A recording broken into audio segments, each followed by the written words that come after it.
channel. My name is Lady Q and this is my YouTube channel. I'll be doing a highly requested story time, and when I say highly requested, I genuinely mean it this time. There's been tons of people asking me to do this story time and I just never got around to it. I think maybe because I spent a lot of time doing the story on other people's channels and radio stations, but I never really got to speak about it myself. So I'm finally here to talk about it myself on my own channel, just so that I have record of it, I don't know. So yeah, I'm going to be talking about my upbringing, growing up as an orphan, and then how I finally got to this point in my life. If you haven't heard the story already, stick around. It's quite inspirational apparently. But if you have, maybe you just want to hear it a second time, or maybe you want to get some details that I might have missed in the previous ones. This is going to be quite a long video. I'm trying to go into as much detail as I can. And hopefully you guys enjoy it as much as I enjoy telling it. So before I get into the story, don't forget to like this video. Well, if you like it, I mean, yeah. Oh, don't forget to subscribe to my channel. I'm not very consistent, so I'm not even mad if you guys don't subscribe. I'm not even consistent, so do whatever you must. I just need to say that like and subscribe, because I feel like if I don't say it, then it's not a complete video. But yeah, I'm gonna try and put out as many videos as I can. But I'm not great with consistency, so you'll have to forgive me on that one.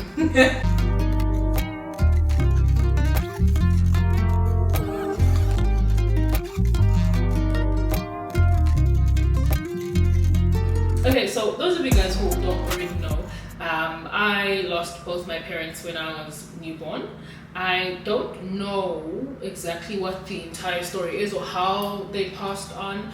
I did kind of avoid that story with my social worker, just because I think that's my personality. I don't like confronting things that are I'm avoidant what I don't know, I'll try and search what that is and type it in here, but that's my personality type. I avoid, and I did avoid to this point finding out what actually happened to my parents, but long story short, they're not around, and they passed on when I was very young. I was newborn, and I do have a sister, and she was about 4 at the time. So we grew up, basically our entire lives we spent in orphanages. I was actually in 2 orphanages. The one was in Margate, which is where I was born, and then the one that I grew up in is in Pietermaritzburg. The Salvation Army Children's Home is where I grew up, right? So I don't know anything about where I come from or who my parents are or any details. The only detail that I do have is my sister mentioned once that me, her, and our mother were in prison for something. I don't know. I could not tell you. But she says that she remembers us being in prison with our mother for something. I don't know. Don't even ask me. But that's pretty much all I know, of her. I don't have any pictures of her. I don't have any relatives other than my sister. I know that when we were moved into the first orphanage, the normal thing would be that social workers would go out and try and find relatives, aunts, uncles, something, and they didn't find anyone at all, which is a bit strange. I think that maybe it's just, that typical South African government officials not doing their jobs thoroughly, and they let it slip, or they didn't find people, not because they aren't out there, but because they didn't try or do follow the correct channels or whatever. But would I want to go out and find them now? No, and for one reason mainly, because it's one thing to blame it on the government officials, which yes we should.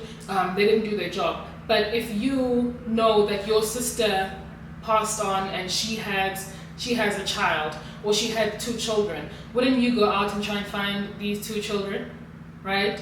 Like my aunts, if someone now comes and says they're my aunt, am I going to be welcoming of that? Absolutely not, because you knew that your sister had a child and you didn't.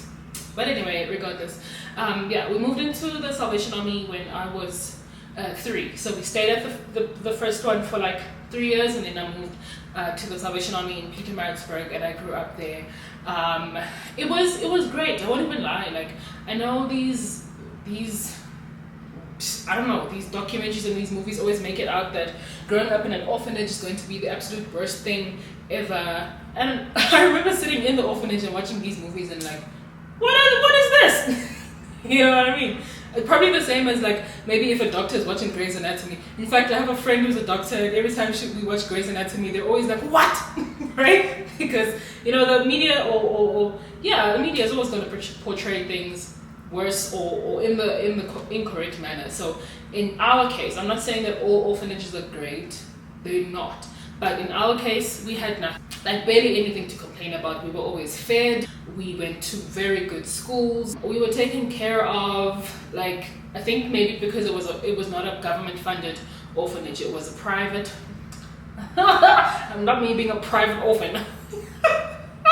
Like, we were funded by a lot of NGOs, and a lot of churches would make donations, and this is what kept us in very nice spaces. Like we had a lot of facilities even at the orphanage that a lot of kids didn't have growing up. For example, I'm a really good swimmer. Why? Because we had 2 swimming pools at the orphanage and we were forced to swim. Also can play multiple musical instruments. Why? Because we had access to pianos and drums and bass guitars and all of these musical instruments. So I was able to teach myself these things. So I had a great childhood, I would say. The only thing that I would say maybe lacked in my childhood was the emotional connection that comes with growing up in a normal 2-parent home or even a 1-parent home, because your 1 parent or your 2 parents are not going to be trying to take care of 25 kids at the same time. Because there were so many kids in each block, it was impossible for the house mother to give to each kid what they would need emotionally. Obviously they're going to focus more on the younger kids, which is absolutely right, but once you reach a certain age, you're kind of fending for yourself. Which is what I think actually built my drive. Like, I'm very, very independent. I've always been the type to kind of fend for herself. Like, I'm not scared to do things on my own, because most of my life I felt like I was doing things on my own, and I think that's okay. I don't know, like, it might have built up some other trauma, because now I'm super, like, I might be a bit hyper independent, which is not good. I will talk to a therapist about that later on. For now, it's helped. I've never been scared to go out on my own and do things, because like that's just life. It's survival. You gotta do it. So yeah, grew up there. It was great. Like I said, went to good schools. I went to Busy Park Primary School for primary, and then high school I went to Girls High, Peter Mansburg Girls High, and it was great. I did have some insecurities in mainly high school, mainly because I never saw myself as being the same as the other kids.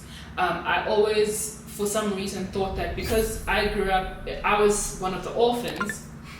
Because I was one of the orphans, I wasn't the same as the other kids who maybe had their own parents and all that stuff. And I remember how I would always like sit at the gate, after school, and the parents are picking up their kids. I would sit at the gate and watch these parents picking up their kids, and they jump into the car, and the parent might give them a hug, and I can like watch them mouthing, how was your day, blah blah blah, but they might give them a kiss and all that stuff.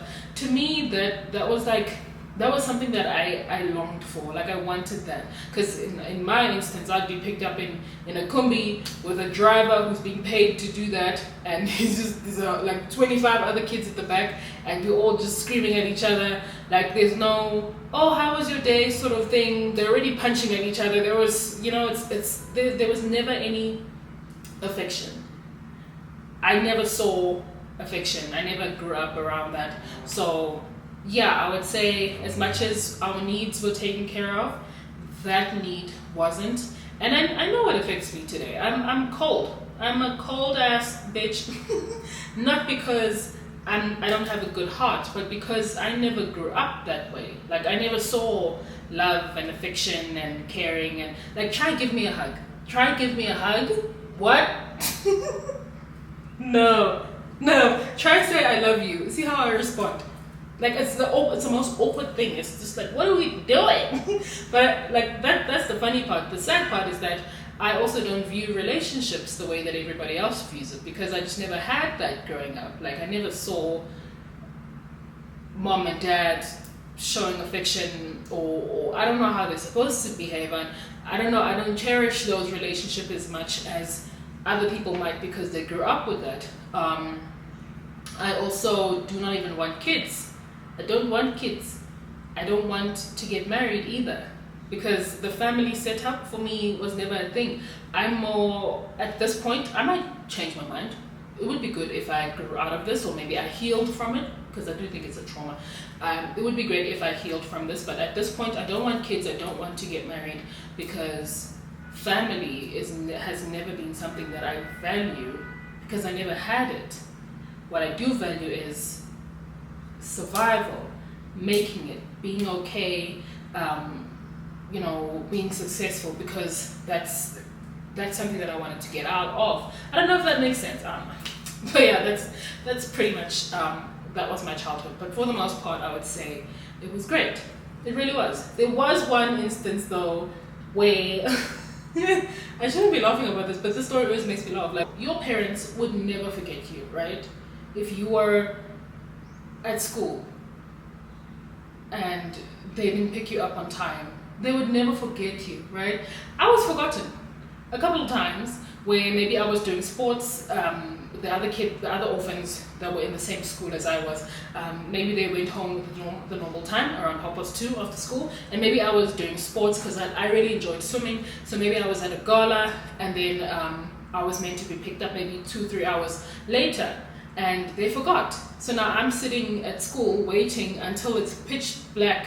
It's around 8 o'clock, 8:30, and you're sitting hoping that someone is going to remember that you're not home. Do you know what I mean? Like, something like that. Like, I could have gone missing, I could have been stolen, and they only would have noticed so late. Like, whereas your parents can't forget you. Well, they shouldn't.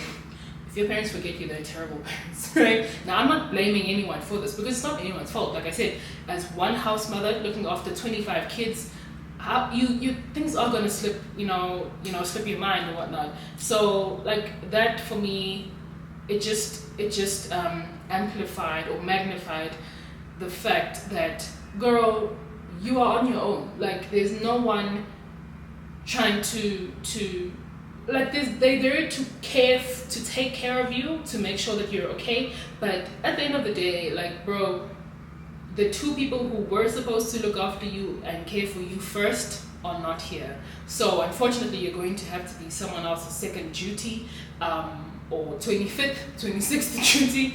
And that was quite sad. But for the most part, like I said, the needs were taken care of. It's just emotionally, no, to the point where you would get forgotten, which is quite sad. Yeah, it is. So even in growing up in the orphanage, like I said, I knew that emotionally, we're not there. Family is not really a thing for me, because, like, it was never shown to me, all that sort of love. So I'm going to focus on something that I can attain for myself, which was success. I always knew I want to be successful, no matter how I do it. Obviously, it's going to have to be something I can be proud of, but I'm just going to be successful. I'm going to work hard in school, so I did. I always stayed focused. I never really got involved in things that the other kids were getting themselves involved in, and they did. These kids were naughty, man. They would go and smoke drugs, drink alcohol, the things that teenagers do with each other. I just never really got involved, to the point where they would even label me as the boring kid. Like, I was the bossy one, I was the boring one, because I was focused. Like, I didn't want to get involved. And if anything, more than not wanting to get involved, I was trying to drag as many of us out of that poverty cycle, because that's what we were. And I was very aware of that. I was trying to drag as many of us out of it.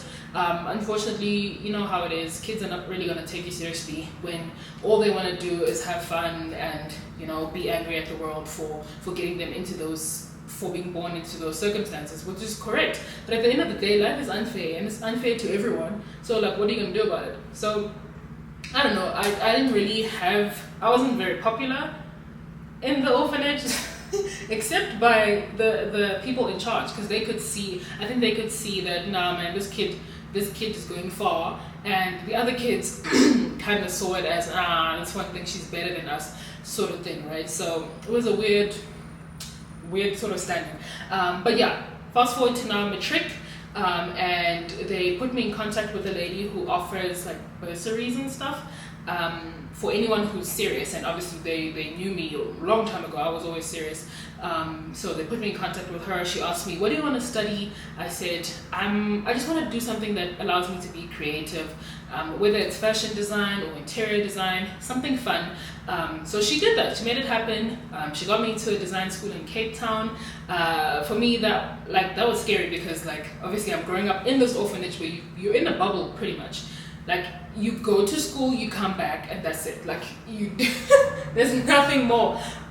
So now me finally being outside in the big bad world by myself is quite scary. You can only imagine. But at the same time, I was super excited to go out in Cape Town and start my life because I knew that that was the beginning of something great. Like something was. So Auntie Catherine, who was the person who paid for my first year, she was only able to pay for the tuition and the accommodation, which is great. Like that was already amazing.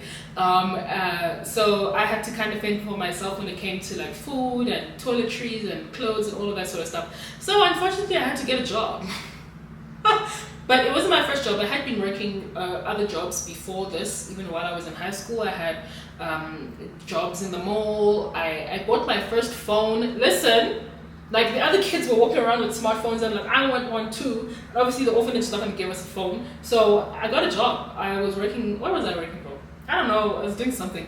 I started at the hair salon. I was doing that. And then I also worked at a little boutique that was selling like children's, like those Elsa dresses and those Tinkerbell dresses, those sort of things. I was working in that. And I saved up for my very first phone. It was super exciting.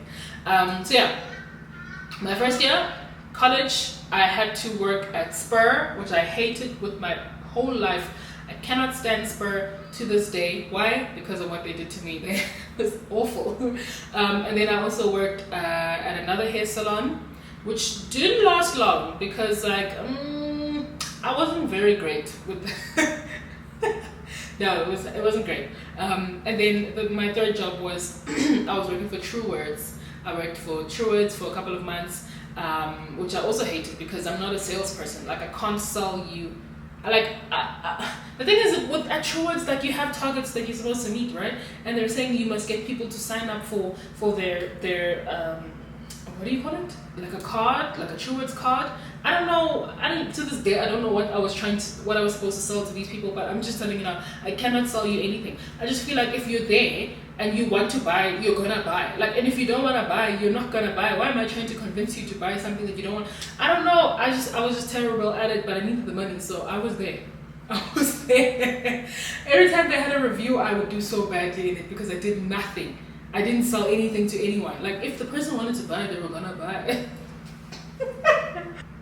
So yeah, I went to Cape Town. I studied interior design. Well, first I got into the decorating course because as much as she was offering bursaries, I don't think she had like tons of money lying around. So she could afford for me to join the interior decor course because that one was obviously just 1 year. But I really wanted to do the full 3-year course, the design course. But yeah, she wasn't going to be able to pay for that. I was just glad to have my foot in the door. I was going to make it happen somehow, get from decorating to the design course for 3 years, and I did. Spoke to the right people. They opened up doors for me. They made it happen, and I'm super grateful. Shout out to TDC & Co for sponsoring me for my entire 3-year course.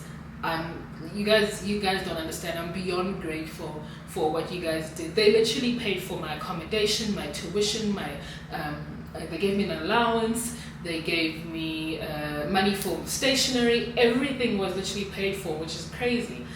So yeah, TDC & Co. Thank you so much. Derek and Mob, you guys are blessed. You guys are angels. And I hope that you guys continue doing that for other people who might come from similar backgrounds to me. I got to quit all those jobs because now TDC took over and they were giving me an allowance and they were giving me paying for my accommodation, which was great. So I got to relax a little bit. I still did some holiday work with them, which was really fun. On the holidays, I would go to them and I would work as an intern in the design space. I worked with a lot of projects, seeing how they did the whole Checkers rebranding and remodeling. There was Fabiani, there was, what's that other one? Markham, all of these sort of stores. TDC did all of those, and I was there to watch it all happen. It was really cool. Learned a lot during those holidays as well, and obviously they paid me for my time as an intern, which was great because I was able to save up for a sewing machine, and then I learned how to sew. Literally, I bought the sewing machine before I even knew how to use it. I remember I bought it, and my ex at the time, this guy, my boyfriend at the time, he knew how to use a sewing machine for some reason. I think he said his mom taught him, so he showed me how to use it, and then I then went on YouTube and learned how to actually make garments, which was really cool because then I started my very first business. I was making little bags, like a makeup bag or makeup pouch. Nothing crazy. Like it's just a square and a square. You add a zip. Nothing crazy. And I was doing that for quite a while. It was really fun. Excuse me. A lot of people at school supported me. They bought little bags, little pouches. It was really cute. I was starting my little business and I called it Kiwet. That was Kiwet at that time. So that was my first business. That one also crashed, but I think that one crashed because of my lack of confidence, right? I feel like, when you start something new, you're not going to be absolutely perfect, and sometimes you're going to get feedback from people, especially people who supported you, and they're going to criticize things, not because they hate you or anything, but it's just constructive criticism. And I couldn't take it. I was like, no, I'm not making another bag ever again because I messed up on this order. So I shut that down because I was embarrassed. I felt like, I think it was maybe 3 people in a row who gave me the same sort of complaint, and it was just too much for me. I was 19. No, I wasn't 19, I'm lying. I was probably like 22 or something like that. That's too much. It's too much. So I quit. But the real reason why I stopped was it was a logistics thing. I had graduated school, the 3rd year course now, college, and then I moved up to Joburg, and that's why I stopped, or I put it on pause. But let's just backtrack a little bit into what happened in my college year that was quite significant. So in my first year, not the decor year, the design year.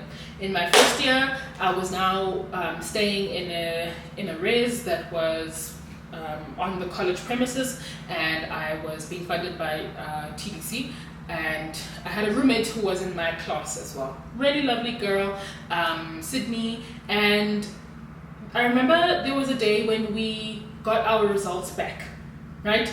It was the end of first semester, first year, and we got our results back, and I did so well. Oh my gosh, I got like in the 90s, like A's, B's, and A's, right? And then Sydney also got her results as well. She also did well. And I remember we were in the apartment and she was on the phone with her dad, calling her dad, telling him how excited she was about her results. And I remember like feeling so sad because I had no one to call. Like there was no one, like I didn't have a mom or a dad who I could call who would be proud of me on my first year in varsity, getting great results, and knowing that I had worked so hard to get those results, and then not having anyone to call, and then just sitting there watching my roommate call her dad. Like it was the first time, like literally the first time I felt like an orphan. Even more than even more than the time when I got forgotten at school. Like even then I didn't feel that much like an orphan. I think maybe I was too young to comprehend it, but I don't know. But that day I remember going into my room, I locked my door, and I cried and I cried, and I became so angry at God. Because like why? Like why do other people get to have 2 parents or 1 parent, and then some of us just have no parents at all? Like it didn't seem fair. Like we're supposed to go through all the same struggles, and some of us are just supposed to go through it alone, and some of us are supposed to just cope with that. I don't know, I just felt so wronged by God. I was just like, if you're such a loving God, if you're so caring, then why would you allow that to happen? And then, like, obviously when your brain starts thinking that way, it will start to spiral, and then you start asking other questions. And then I looked at my situation and I was like, you know what, mine is not even that bad. If I look at some of the stories of the other kids in the orphanage, theirs are much worse. Like, why is that okay for some kids to go through? Other kids are born into such privilege, such soft lives, such cushioning, and then others are born into terrible circumstances worse than my own. If anything, I'm probably the better off of the orphans. I just don't know what happened to my parents. Whereas other kids were brought into the orphanages, 3rd-degree burns, like from head to toe. This one girl, head to toe, burned completely because her mother threw her in the fire. Why is that why is it that some kids, that's the life that they're born into? Another kid was brought in because she was attacked in her house. Her mother had gone to work, and some intruder came in, attacked her, stabbed her. Her intestines were like, why is that some children's realities? These are children. We were children, and I just started questioning a lot of things with God. I became very angry, and I look at my roommate, and in my mind, her life is perfect. She's got her mom and her dad. They're wealthy. They're taking care of her. She gets to go to different countries and explore. She's driving a luxury car at that age, and I'm just like, God, why? Like, why can't we just all be at the same level? Like, why is it got to be such extremes? I don't know. I just became very angry at God, and I decided, like, I'm done. Like, I remember I threw away my Bible. Like, I had been quite a devout Christian up to that point. I threw my Bible away. I stopped attending church. I had actually been in the worship team from a very young age. Like I said, I played musical instruments. I also sing a bit, and I was in the worship team. I always believed in God. It was weird because I was always an orphan the whole time. But yeah, that day I was just like, nah, bro, like, I'm done. Like, this is messed up, and I just went on my own path. I did become quite despondent and quite unmotivated in terms of my schoolwork. My grades dropped, and I honestly didn't care because I was just like, what does it matter? Like, why am I trying to do so well in life and in school if there's no one who's going to be proud of me? Like, in my mind, I didn't believe the people who were saying that they are proud of me, whether it was maybe my friends or I don't know, like, it was just different. Like, hearing I'm proud of you from your actual parent, in my mind, is very different to hearing it from a friend or hearing it from the, I don't know, you know what I mean, like a caretaker or anything like that. I don't know. It makes sense in my mind. I'm not great at explaining it now, but yeah, I was just very despondent. My grades dropped. I was very unmotivated. Even with my bursary, I was letting them down a lot because I was supposed to perform at this standard, and they could see that all of a sudden, like, you're not here. Like, what's going on? And at the time, I couldn't even explain what was going on. I just couldn't care because what was the point? Like, I'm here alone. Like, what's the point? I mean, I'm gonna be gone. What's the point? So yeah, eventually I graduate, right? Barely. My marks were not great when it came to my final marks. They were not great at all. Could have been better had I been in a better headspace, but I wasn't. So yeah, I graduated, and I had been dating someone for pretty much my whole college life, and we decided we're gonna move to Joburg for some reason. I don't know. I just went on board with it, and we did. We moved to Joburg. I found a job at a small design firm. Like, it's not a firm. Like, it was like a boutique, and I was working there until COVID hit. And when COVID hit, the boutique closed down, and I lost my job. I was still living with my now ex, and it was not good. Because why? Because homeboy found the love of his life on Tinder,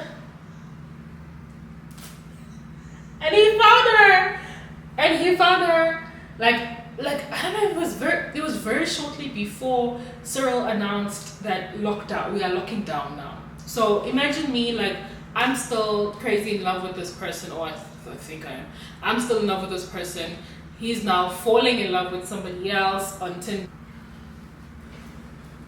Okay, so I'm back. I just had to change the SD card. I ran out of space, and my hair is probably a mess now. Okay, so I believe we were at the point where my ex had just he fallen in love with someone else. It was horrible. It was the most awful experience because, like, imagine the person that you love is now getting to know the person that he loves, and you're in a small space together and you cannot go anywhere because of COVID. You're stuck. I'm literally listening to them pillow talking. We're living in a studio apartment, so at this point he's sleeping on the couch, I'm sleeping on the bed. But I can hear them. Like, even if he goes and takes a call outside, I can hear you. It was awful. Like, I was just not like if I was already not feeling so great, just coming out of college and having gone through that whole experience of giving up or like just giving in, and now to make it worse, the person that was there for me is now there for someone else. It was, yeah, man. I did attempt to take my life. I did, and then I was on like a very close watch for a couple weeks.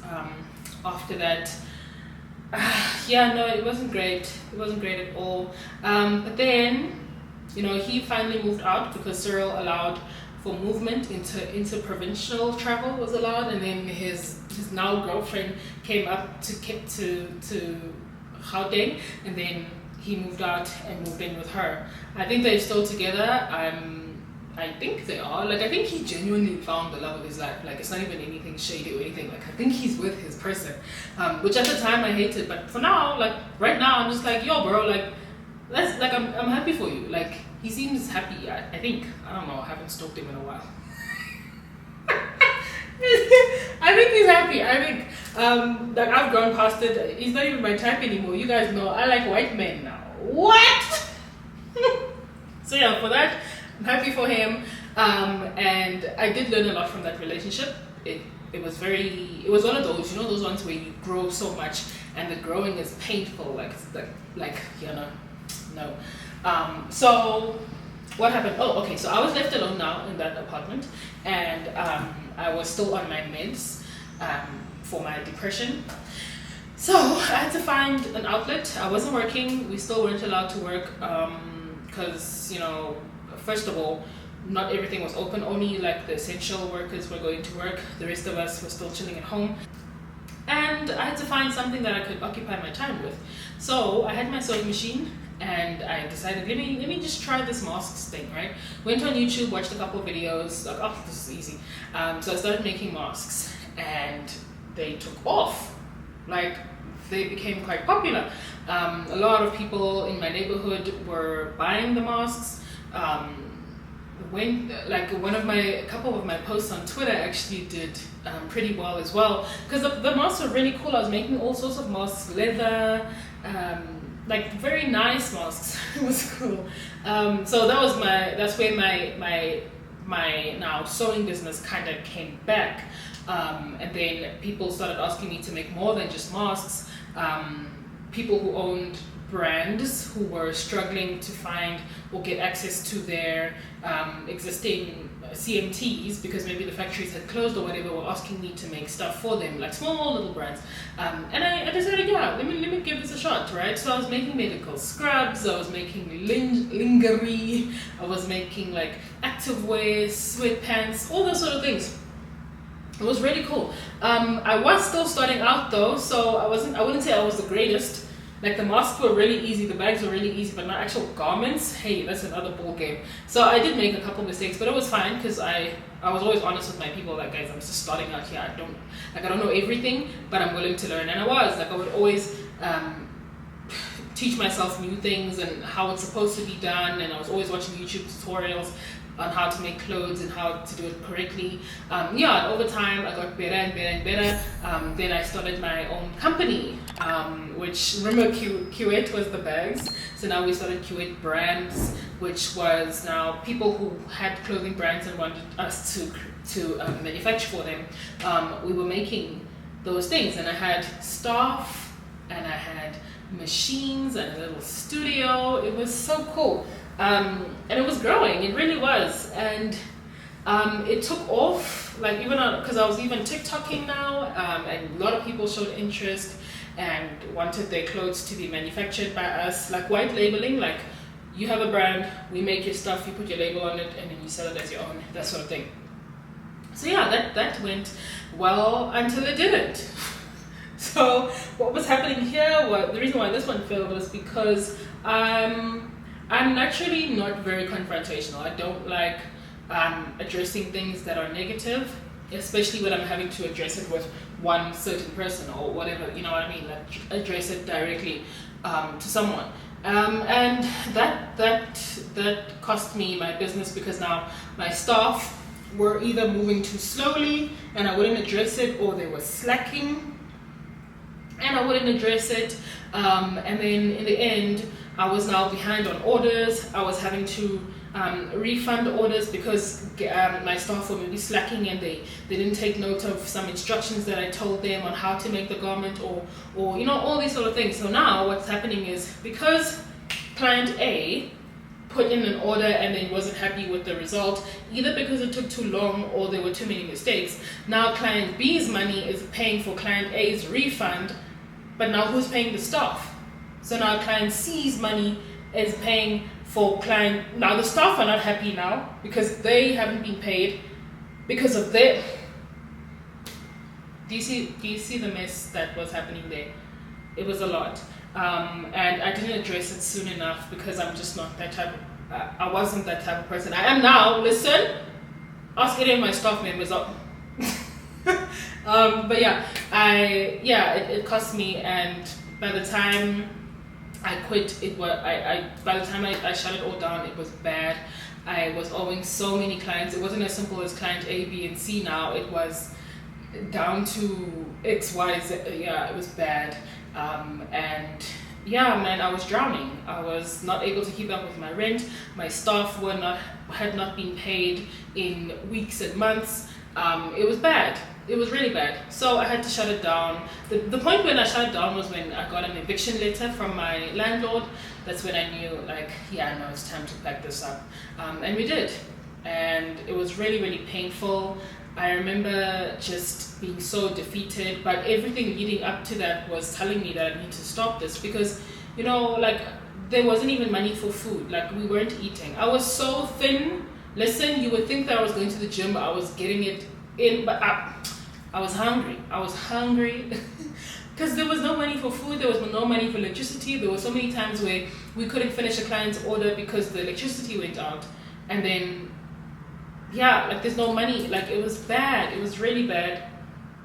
And like, I just remember feeling so sad because I had tried, you know, like, I tried so hard to do everything that I was supposed to do, and it just was not working out.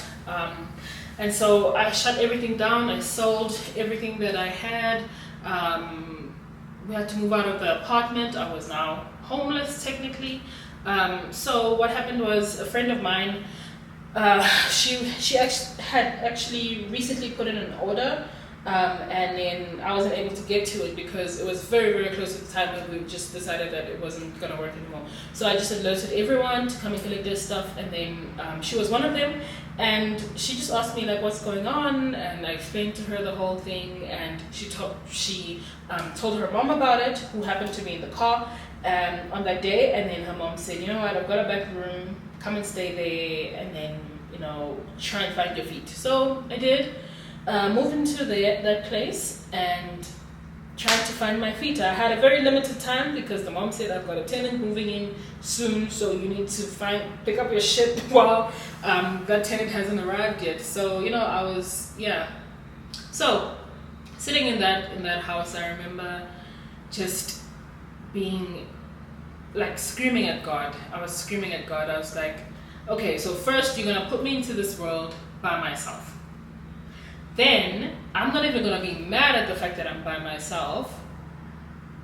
I'm only gonna be mad later on. But even me getting mad later on, I had tried my entire life. I've been pushing, I've been working hard, I've been staying focused, and you're still not gonna make it work out. When other people who are putting in half the time, half the effort that I'm putting in, it's like they're good, like they're fine, they're not hungry, like they're not and the thing is, another thing is that I wasn't even asking for millions. I was just asking to be able to eat.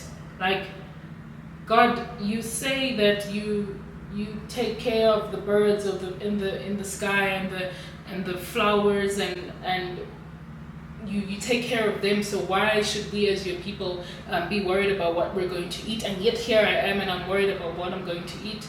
Like, I'm hungry, like I'm going to bed hungry. Like that for me was like, nah, God, like surely this, like surely, I don't know, surely what, but surely. And I remember screaming at God. I was so mad. And I was mad and I was mad, and then eventually I was just like, God, like, what are you saying? Like, do you have something to say? And this is what he said. He said, okay, so you've tried, now let me show you. And I remember, like, just, I don't know, man, I gave in at that point. I surrendered. I was like, okay, I have been trying. I have been putting in all of my strength, my own strength into this. So maybe, like, you have a plan. And I gave in at that point. I'm not saying we were best at the bombas with God. I was still not on talking terms, but I was just like, you know what? He said he's trying something, so let's see what happens. And I surrendered. And then, very shortly after that, it was almost time for me to clock out because, you know, the new tenant was going to move in, so I had to make a plan. I was scrolling on Facebook and I saw this ad for the apartment that I lived in prior to this one, and they were running a special. So it was, first month is rent free, and then you only pay the deposit. You pay 50% of the deposit, and then the first month is rent free. Mind you, I didn't even have that 50% of the deposit, so I had to go and beg and borrow from people, and I got it.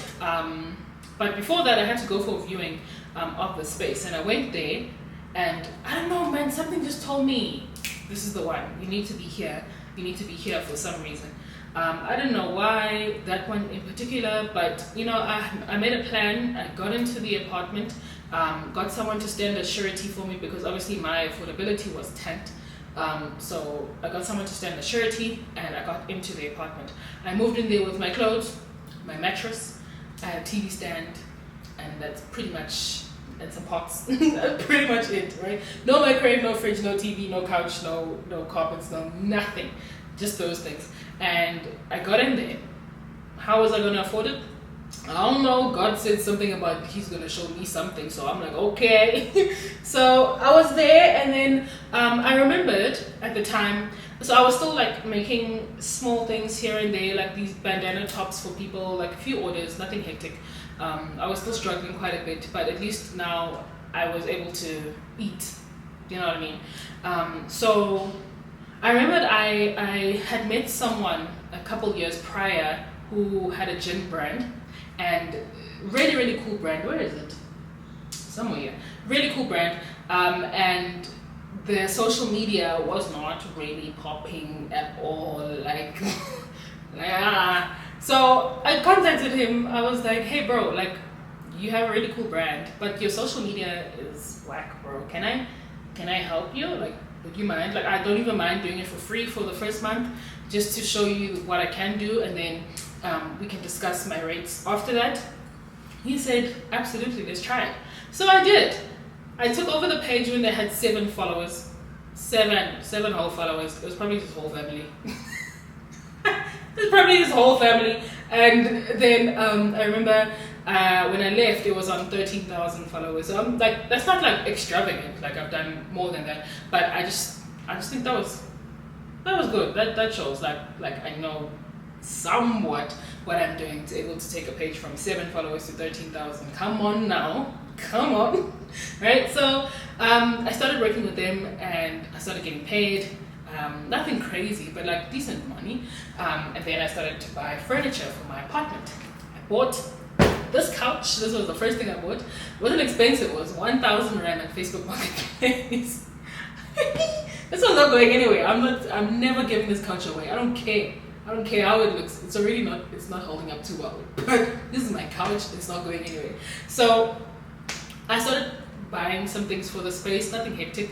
And then like it was just pretty much this couch and maybe that shelf or something, I don't know. But then I had someone over and then he commented something like, oh, this place looks like an Airbnb or it looks like a hotel, something like that. And that's where the idea, bing! I was like, you know what? Let's see like what happens. So I went to building management that same day and I asked them, listen, this is my idea, like I need to make some money. Would you guys mind if I put my place up on Airbnb? They were like, okay, as long as don't. I said, cool, right? So put it up. Mind you, I only have a few items of furniture here. Nothing, like it's not even a fully furnished apartment, but I was like, okay, let's give it a try. I don't have a fridge, I don't have a microwave, I don't have a TV, I don't have most things, but we're gonna make it work. So I spoke to a friend of mine in the building. She was always at her boyfriend's place. She lived in an apartment in the same apartment block, and her boyfriend also lived in the same apartment block, but she was always at his place. So I was like, friend, listen, I want to put my place on Airbnb. I don't have all the furniture. Can I hire your stuff? Every time I get a guest, I will move the stuff. Load shedding. Every time I get a guest, I will take the stuff to my apartment, and then I'll take it back, and then I'll pay you for it. So she was on board. Super grateful. Listen, friend, I owe you dinner. Can we chat? Right? So yeah, so every time I got a guest, I would literally have to move everything upstairs and back downstairs. I was carrying fridges and microwaves and chairs and tables upstairs from the 3rd floor to the 6th floor every time I got a guest. My goodness. And then what else was I doing? Oh, I had to leave the apartment every time I got a guest as well, because obviously I couldn't be there. So I would sleep on mattresses on people's floors. I would sleep on people's couches. Whoever could, take me in at that time, wherever I could sleep, didn't matter at all, because I had guests. Right, trying to make money. So that happened for a while. I was having to pay that girl. I was having to pay whoever I was sleeping on the floor, whoever's floor I was sleeping on, just pay them a little bit until eventually my space. I was able to save up to buy my own furniture, and then I could up my price a little bit to allow me to be able to stay at a different Airbnb. So like I would book a much cheaper Airbnb than my own, so that I could have my guests there. And this was happening for a while. But yeah, just some of the sacrifices that I had to make with my first Airbnb, which I would do again. Like I would do it again, because like it's sacrificing. Like if you're not gonna do it, if you're not gonna be able to humble yourself and carry fridges and sleep on mattresses on the floor, bro. Yeah. Oh, okay. Shortly after that, I got my 2nd, 3rd, and 4th Airbnb. This was from someone that I met. If you join the class, you know. If you join the class, you will know. I met someone and he had multiple properties, so I took on those properties, and then I was marketing these properties, and I was marketing them on TikTok, because I'm like, okay, I gotta get some bookings. Let's go to TikTok, because TikTok is what I know. I post on TikTok, and you guys were not even interested in booking the Airbnbs. You guys are so interested in how I got the Airbnbs and how I'm doing it without owning property and such and such, right? So now people are asking me these questions on TikTok, and I'm literally responding to every single one of them. At some point, I'm even getting annoyed, because I'm like, I just answered that question. Why is this person not on? Right? And I'm sitting next to someone, one of my neighbors, and I'm getting so irritated, and he's like, then teach them. Like, why are you complaining? Teach them. Like, if they're so interested, start a class. And I was like, you know what? You are right. So I put up a post saying I'm going to start my masterclass on how people can do this. And the first class had, I think, 10 people. yeah, there were about 10 people or something. Class went well. And then I think maybe 2 weekends after that or something, it was Easter, and I decided to do like an Easter special. So the original price of the class was 250 Rand. And then for Easter, I said, okay, let's do 100 Rand because Easter. Hey, everybody came. Everybody and their dog and their grandma and their neighbor and their cousin's neighbor and their neighbor's cousin came to the class. It was full. Zoom didn't allow me to put more people in. But that's where pretty much all of it started, like the crazy interest in, you know, everyone trying to start their Airbnb started there. Yeah, it was crazy. After that, I continued hosting classes every weekend. People kept joining, coming to learn, and people saw results. Like, it wasn't just a matter of, oh, we joined this class and then nothing happens. Hey, people are seeing results, and they're still seeing results till this day. If you want to go see the results from people who've gotten their Airbnbs after joining the class, go see on my Instagram. I'll link it here. See my Instagram and look for the highlight. It's called Masterclass. There's 2 of them. I ran out of space on the other one, so I'll start a second one now. Go check Masterclass. See how many people have gotten their Airbnb since joining the classes. It's crazy. And like, even their stories as well. Like, it's not just, oh, I got one Airbnb. So many of them have got multiple Airbnbs now. There's even a girl who's got a total of 137 units that she got from a certain property owner, which was so funny because when I posted this video, this was around the time where everyone was still very skeptical of what I do and what I'm saying I'm doing. You know how South Africans can be. Anything that they don't understand, they're just gonna call it a scam. Come on, who was scammed? No one was scammed. You just don't understand what I'm doing. So, like, when I posted that video and I said homegirl has 137 units, did I not trend? Scammer, you lying, you're so sus, blah blah blah blah blah. Which is funny because no one says that now. I miss it actually. I miss being called a scam. Can someone please just call me a scam? Like at that time it was crazy. Like, everyone was just, not everyone, like a lot of people were just calling me a scam, all sorts of things, because they didn't understand. It's ignorance. That's what it is. But yeah, like, if you want to see, go see on my Instagram. Then we started hosting the live classes as well, traveling from different parts of the country, hosting the classes in person. Those were great as well. And then shortly after that, I found out that I had actually made my first million, which was crazy because that was never the goal, or that was never in mind. I never really thought about the money in all of this. It just happened, and I think that was just God's hand on everything, because my focus was finding people who had either been in the same sort of situation that I was before I found the Airbnb business, and then giving them a chance to get out of it. And I'm talking about hunger here.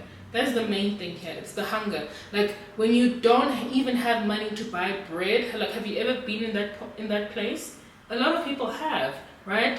And me getting these small payments from Airbnb allowed me to at least feed myself, right? Or stay not hungry. I was able to even cover my rent with Airbnb money. That to me was crazy. So if I was able to get a couple people out of that place, hey man, I'm gonna keep on teaching until I die, because no one should be hungry.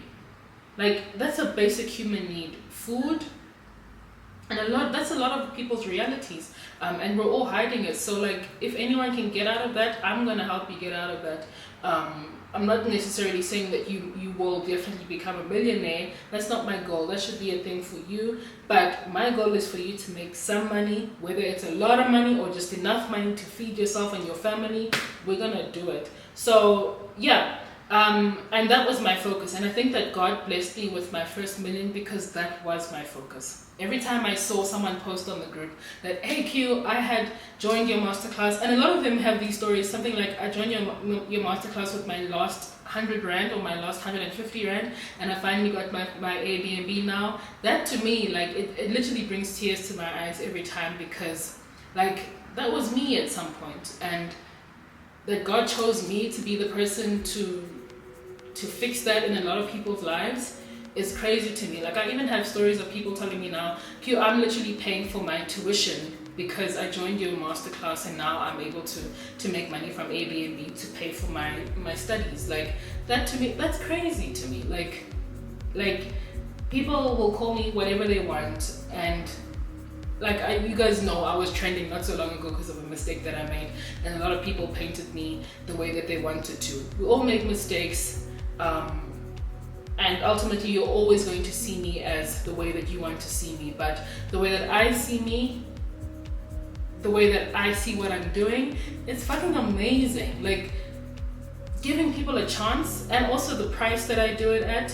The classes are always around 250 rand at the most, and then maybe like they're on special, like right now they're 140. That's because I want everyone to be able to afford it. Like, there's so many mentorship programs, there's so many things that you can enroll on that cost like 5,000 rand, 7,000, 80,000 rand. I've even seen something like that. That's not for everyone. That's not helping anyone.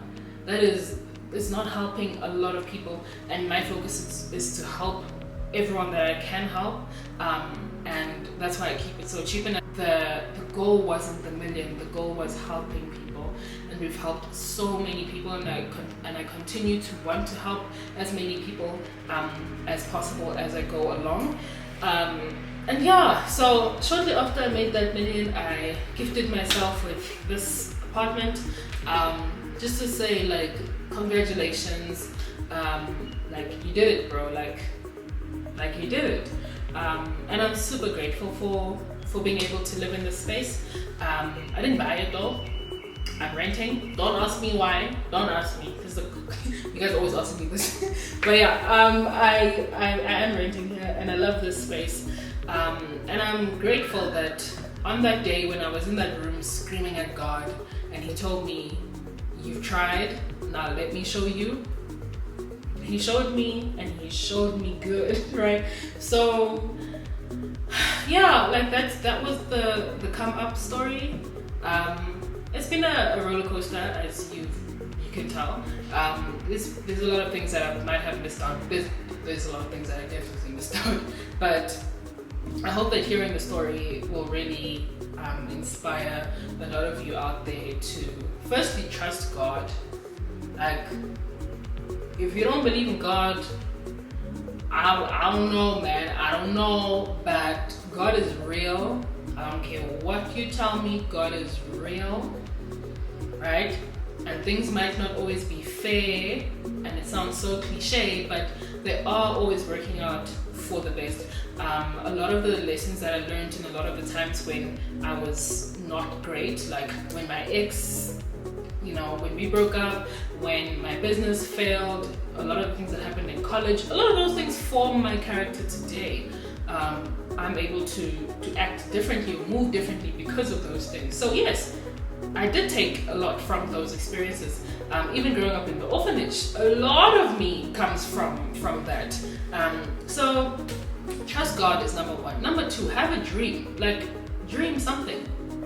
Know what it is that you want. You don't have to know how you're gonna get there, but at least know what it is that you want, and then, like, at least God knows where to work with. What He's working with, you know what I mean? Like, if your dream is to have a happy family, with a husband and a couple children or whatnot, at least know that. You don't need to know how you're gonna get there, but at least know that that's your dream. That is not my dream at all. Do not want that. So, but yeah, and then lastly, keep on pushing. You keep on pushing. I'm sure you took away that I tried a lot of things. A lot. It wasn't just, oh, let's try Airbnb and then it worked out. No, I tried a lot of things, and a lot of things didn't work out. And I promise you, if you talk to any person who's successful in their field, they will tell you the same thing. That thing that made them successful is not the first thing that they tried. So keep on trying, keep on pushing, until it's your day, and your day will come, bruh. It will come. But yeah, I hope you guys enjoyed that story time. I feel like I left out a lot of parts, but I don't know. Maybe we'll do a follow-up video where you guys can ask me your questions, and then I'll answer those questions. I don't know.